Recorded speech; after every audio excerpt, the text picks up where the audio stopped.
Le Seigneur, c'est votre humble serviteur, docteur Élysée Wakubemba, les bétons prophétiques. Je suis dans cette édition, nous faisons un briefing sur l'embaumement du Père. C'est un message qui est dans Genèse, chapitre 50, le 2e verset. Et bien avant d'introduire mon message ou l'extrait de mon message, vous allez comprendre que l'embaumement du Père, c'est un mystère qui est réservé entre le Père et le Fils. Pourquoi entre le Père et le Fils?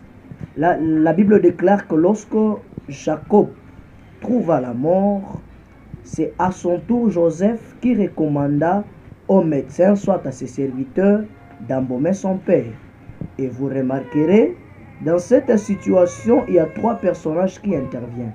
Il y a le Fils, il y a le Père, il y a aussi les serviteurs du Fils. Là, c'est un message très capital que nous, les hommes de Dieu, nous devons comprendre, que chaque chrétien doit comprendre. Nous connaissons bien que le Père, c'est Dieu, et nous savons que le Fils, c'est Christ.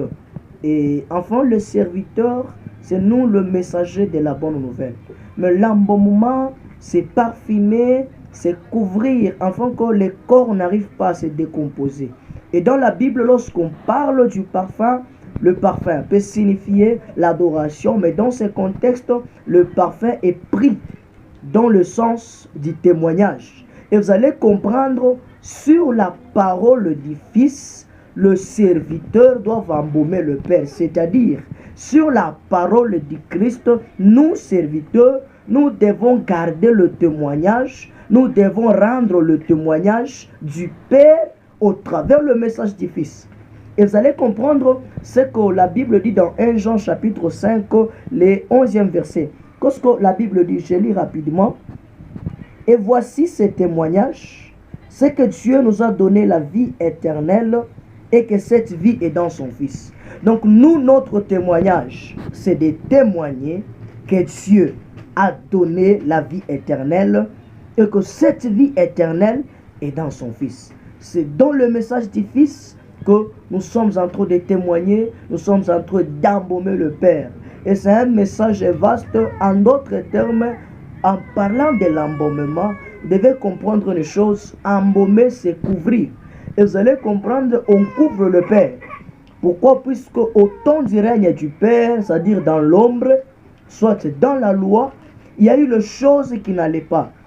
Il y a eu des choses qui étaient détruites. Mais le Fils étant venu, le Fils doit embaumer le Père. C'est pourquoi la Bible dit que Christ est la fin de la loi. Pourquoi? C'est celui qui est venu perfectionner la loi. C'est celui qui est venu embaumer le temps du Père et la loi. Et dans un sens prophétique, vous allez comprendre que Christ dit de détruire le temple. Et la destruction du temple nous révèle la mort du Père. Sous un autre angle, lui va le rebâtir, en d'autres termes, il va l'embaumer, il va l'embellir. Et dans ce message, il y a un secret qu'on nous cache. Et dans un sens vulgaire, vous devez comprendre que tout homme, tout serviteur, tout ministre a un Père. Et dans le ministère, un fils doit savoir couvrir les défauts, doit savoir couvrir les erreurs, doit savoir couvrir la nudité de son Père. Comme c'était avec les enfants de Noé. Leur père a laissé la nudité, mais les enfants sont venus pour couvrir la nudité. Que le Seigneur Dieu vous bénisse. On se retrouve bientôt dans une prochaine édition pour parler en détail et approfondir le message sur l'embaumement. Je vous remercie. Nous disons merci à Dieu et nous disons merci à tous ceux qui nous suivent en direct en rediffusion. Que le Seigneur Dieu vous bénisse.